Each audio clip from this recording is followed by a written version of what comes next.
क्या हमारा देश डिक्टेटरशिप की तरफ बढ़ रहा है? ध्रुव राठी की वीडियो के बाद गवर्नमेंट को डिफेंड करने बहुत सारे लोग सामने आ गए हैं। जितने भी क्रिएटर्स गवर्नमेंट के सपोर्ट में वीडियोस बनाते हैं वो एक कॉमन चीज व्हाट अबाउटिज्म को आगे जरूर लाते हैं। आपको इसका मीनिंग पता होगा। गवर्नमेंट को वो इस तरह से डिफेंड करते हैं कि इसने ये किया तो उसने भी तो वो किया, इसने ये कम किया उसने वो ज्यादा किया। करंट गवर्नमेंट में XX करप्शन हुआ तो पिछली गवर्नमेंट में तो XY करप्शन हुआ था, उससे तो बेटर है ना।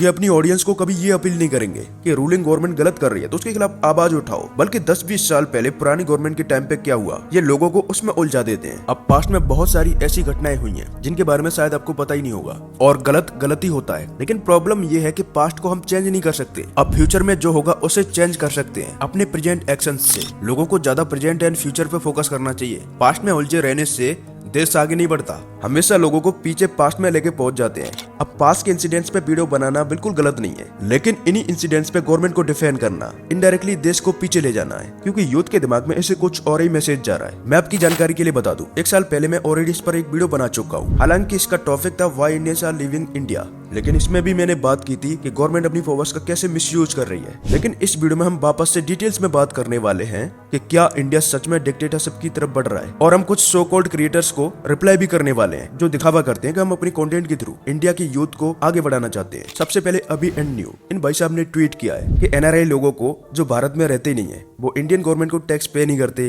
इंडिया से पैसा कमा रहे हैं, वो इंडिया के बारे में ना ही बोले तो अच्छा है। इस पॉइंट से मैं कम्प्लीटली डिसएग्री करता हूँ। सबसे पहले तो NRI लोग रहते बाहर है, टैक्स बाहर पे करते हैं। फिर भी अगर 2023 का डेटा देखोगे तो लगभग $123 बिलियन NRI लोगों ने इंडिया भेजा है, जो कि मुकेश अंबानी की नेट वर्थ से भी ज्यादा है। और हर साल NRI लोग इंडिया में बिलियंस ऑफ डॉलर भेजते हैं। 1998 में जब इंडिया पर सैंक्शन लगाए गए थे, जब इन्हीं NRI लोगों ने इंडिया में पैसा भेजा था। चलो ये तो एक चीज हो गई, लेकिन आप एक बार सोच के देखो, कोई बाहर का आदमी किसी गलत चीज को क्रिटिसाइज कर रहा है, क्या ये गलत है? अगर ये सब गलत होता तो यूएस को भी क्रिटिसाइज करना गलत होता, इजराइल एंड हमास को भी क्रिटिसाइज करना गलत होता। यूएस ने पास्ट में जो बहुत सारी चीजें की हैं, जैसे इराक, सीरिया, और बहुत सारे लोगों ने इंडिया से वीडियो बनाया हुआ है। अब अभी एंड न्यू के अकॉर्डिंग ये वीडियो गलत है, क्योंकि जो लोग यूएस में रह नहीं रहे हैं, यूएस में टैक्स पे नहीं कर रहे हैं, उनको किसने अधिकार दिया यूएस के अगेंस्ट वीडियो बनाने का? लेकिन ये बिल्कुल गलत नहीं है। लोगों के सामने रियलिटी दिखाना मैटर नहीं करता आप किस कंट्री से बिलोंग करते हो, क्या करते हो, कहाँ रहते हो। जब कोई बाहर की कंट्री में इंडियन ओरिजिन से PM बनता है तो चिल्ला चिल्ला के बोला जाता है कि वो अपना इंडियन है, लेकिन कोई बाहर बैठ के इंडिया के सिस्टम के बारे में बात करे तो ये गलत है कुछ लोगों के अकॉर्डिंग। इवन भाई ने किसान प्रोटेस्ट पे एक वीडियो बनाया है, उसमें भी MSP पे एक मिस इन्फॉर्मेशन दे रहे हैं।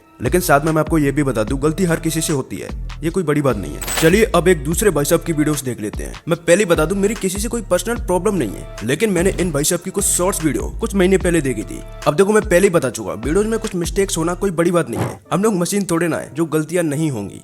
लेकिन अगर आप इनका चैनल खोल के देखोगे तो ये भाई साहब तो हमेशा दूसरों को क्रिटिसाइज ही करते हैं, लेकिन कभी गवर्नमेंट को क्रिटिसाइज नहीं करते। इवन कोई गवर्नमेंट से सवाल भी करता है तो इनको बुरा लग जाता है और ये उस पर वीडियो बना देते हैं। इनकी कुछ वीडियोस देखकर तो आपको हंसी आ जाएगी अगर आप इनका ये वीडियो देखोगे। रिसेंटली काजोल जी का, बॉलीवुड एक्ट्रेस, उनका एक कमेंट आता है कि अनएजुकेटेड लीडर्स की वजह से, पॉलिटिशियंस की वजह से हमारा देश ज्यादा तेजी से बढ़ नहीं पाया। ये एक अलग डिबेटेबल टॉपिक है। साथ में उन्होंने ये भी बोला कि इंडिया अपनी ट्रेडिशंस में फंसा रह गया और फिर अनएजुकेटेड लीडर्स की वजह से बहुत ज्यादा तरक्की नहीं कर पाया। पहली बात तो पूरी दुनिया में इंडिया से आगे जिसकी growth rate, GDP growth rate या किसी भी सेक्टर में कोई ऐसा देश नहीं है, एक आध को छोड़ के, चाइना जैसे, जो इंडिया से तेजी से ग्रो हुआ हो। तो पहले तो ये गलतफहमी दूर कर देनी चाहिए लोगों को। तो अपने पॉलिटिकल लीडर्स को क्रिटिसाइज कर सकते हैं हम, लेकिन इंडिया पीछे नहीं रहा है, इंडिया सबसे आगे चल रहा है।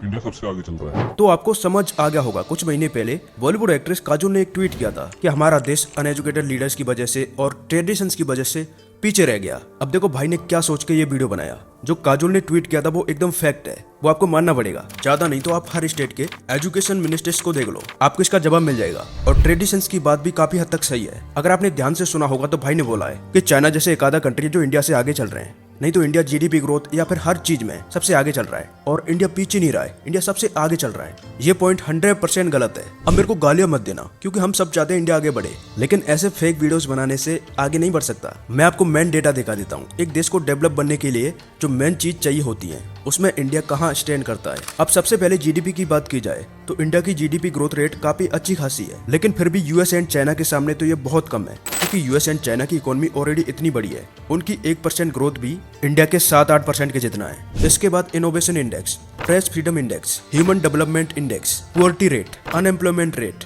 Research and development budget, GDP per capita, इनमें से ज्यादातर चीजों में इंडिया बहुत पीछे आता है। Even research and development budget देश के लिए बहुत ज्यादा इंपॉर्टेंट होता है। अटल बिहारी वाजपेयी जी ने 2003 में वादा किया था कि हमारी सरकार बनती है तो हम इस बजट को 2007 तक डबल कर देंगे, और 2003 में भी इंडिया का रिसर्च और डेवलपमेंट बजट 1% से ऊपर था, और 2023 के डेटा के अकॉर्डिंग ये लगभग 0.6% पे आ चुका है। और आज के टाइम पे कोई भी पार्टी इन सब चीजों पे बात भी नहीं करती। ऐसी भाई के बहुत सारे ऐसी वीडियोस मिल जाएंगे। कुछ महीने पहले अनअकैडमी के एक टीचर का वीडियो वायरल हुआ था जो अनएजुकेटेड लीडर्स को टारगेट कर रहा था, तो भाई ने उस पर भी वीडियो बनाया है, और उसमें भाई ने एक पॉइंट रखा था कि ऐसे तो विवेकानंद जी के पास भी कोई डिग्री नहीं होगी, जबकि वो कलकत्ता यूनिवर्सिटी से ग्रेजुएट थे। भले किसी के पास डिग्री ना हो, उसकी सोच और विजन से पता चलता है कि वो एजुकेटेड है कि नहीं। ऐसे कई सारे बड़े बड़े बिलियनियर्स हैं जिन्होंने बिलियंस ऑफ डॉलर की कंपनीज खड़ी की हैं। उनके पास कोई कॉलेज डिग्री नहीं है, लेकिन उनके पास एक विजन जरूर है, जो कि हमारे ज्यादातर पॉलिटिशियंस के पास नहीं है। इवन भले ही गवर्नमेंट सही कर रही हो, लेकिन डेमोक्रेसी का एक रूल है गवर्नमेंट को लगातार सवाल करना। जब मीडिया और लोग गवर्नमेंट को सवाल नहीं करेंगे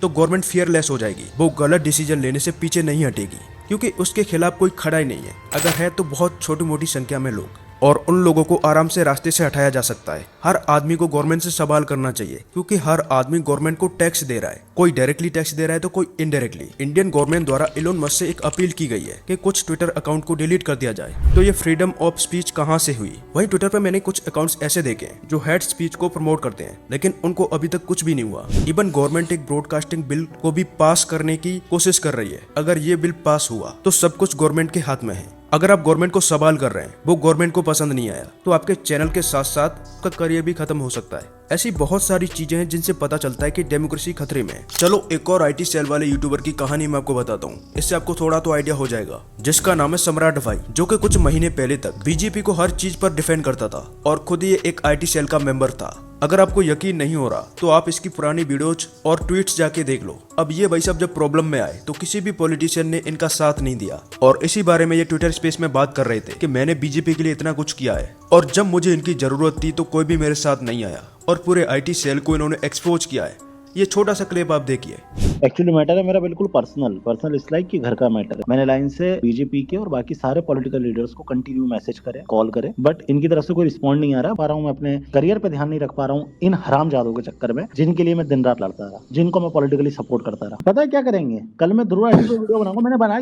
मैंने पीयर प्रेशर में इन्हीं लोगों के कहने पे और बहुत लोगों के कहने पे मैंने वीडियो बनाई। जो ये सब कर रहे हैं ना ध्रुव राठी के अगेंस्ट, तो वो प्रॉपर IT सेल है। इस पूरे वीडियो का लिंक आपको डिस्क्रिप्शन में मिल जाएगा, लेकिन इससे आपको थोड़ा बहुत आइडिया हो गया होगा कि कैसे IT सेल भाड़े के लोगों का यूज करता है। लेकिन अब हम मेन मुद्दे पर चलते हैं। क्या देश में सच में डिक्टेटरशिप आ चुकी है? क्योंकि ये IT सेल वाले लोग जब ये सुनते हैं कि हमारा देश डिक्टेटरशिप की तरफ बढ़ रहा है, तो इनका जवाब एक ही होता है कि डिक्टेटरशिप में आप वीडियोस नहीं बना रहे होते, आप जेल में होते, आप गवर्नमेंट के खिलाफ बोल नहीं सकते थे। तो मुझे लगता है या तो ये सही से सुनते नहीं है, या फिर कुछ और प्रॉब्लम है। देश डिक्टेटरशिप की तरफ बढ़ रहा है, या फिर कुछ कदम दूर है, और पूरी तरह डिक्टेटरशिप आ जाना, इसमें जमीन आसमान का फर्क है। मुझे नहीं लगता कि किसी ने ये बोला होगा कि इंडिया में कंप्लीटली डिक्टेटरशिप आ चुकी है। अगर कंप्लीटली डिक्टेटरशिप होती तो दूसरी पार्टी के जीतने के चांस 0% होते। पर सच में इंडिया डिक्टेटरशिप की तरफ जा रहा है। इसके मैं आपको कुछ प्रूफ देता हूँ, और आप कुछ कंट्रीज का एग्जाम्पल ले सकते हो जहाँ पर डेमोक्रेसी से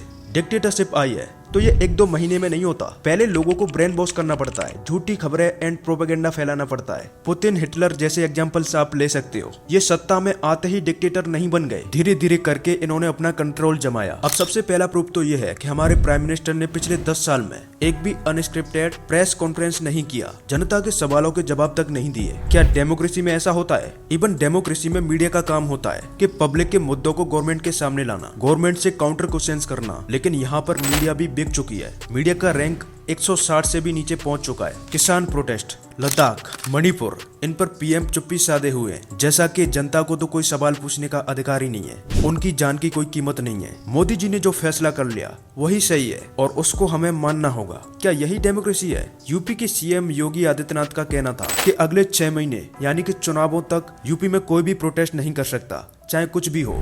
मतलब प्रोटेस्ट और आवाज भी इनकी परमिशन से उठाना होगा। और कोई एम्प्लॉयमेंट की बात करता है तो CM योगी का कुछ ऐसा रिएक्शन होता है, बैनर नीचे कर दो, नहीं तो हमेशा के लिए ऐसे बेरोजगार रह जाओगे। हटाओ उसको, ऐसे नमूनों को बाहर कर दिया करो पहले। एक और एग्जांपल आप देख सकते हो, चंडीगढ़ मेयर इलेक्शन। अगर वो CCTV में रिकॉर्ड नहीं हुआ होता तो शायद ही किसी को पता चलता। और इसके बाद इलेक्टोरल बॉन्ड, जो कि एक बहुत बड़ा स्कैम है। कुछ आईटी सेल वाले यूट्यूबर्स तो इसको स्कैम नहीं मान रहे, उनके लिए तो ये बहुत अच्छा है। लेकिन इलेक्टोरल बॉन्ड की जब पूरी कहानी देखोगे तो ज्यादातर कंपनीज के ऊपर चंदा डोनेट करने से पहले ईडी की रेड पड़ती है और उसके बाद वो चंदा डोनेट करते हैं। इवन कुछ ऐसी फार्मा कंपनीज हैं जो कि पुअर क्वालिटी की मेडिसिन बना रही हैं। एक कप सिरप की वजह से कुछ कंट्रीज में कई बच्चों की मौत भी हो चुकी है। इन सब का लिंक इलेक्टोरल बॉन्ड से है। लगभग 900 करोड़ रुपए फार्मा कंपनीज द्वारा गवर्नमेंट को डोनेट किए गए हैं। कई कंपनी ऐसी हैं जिनका प्रॉफिट बहुत कम है, लेकिन इलेक्टोरल बॉन्ड में उन्होंने कई गुना ज्यादा डोनेट किया हुआ है। इवन पीएम केयर फंड तक की जानकारी जनता को नहीं दी जाती, जिसमें जनता ने पैसा डायरेक्टली डोनेट किया है। जनता को कैसे पता चलेगा कि ये पैसा कहाँ खर्च किया जा रहा है। अब मैं इस वीडियो को ज्यादा लंबा नहीं खींचना चाहता, ऐसे एक नहीं सैकड़ों आपको एग्जांपल्स देखने को मिलेंगे, तो इस वीडियो को यहीं पे खत्म करते हैं।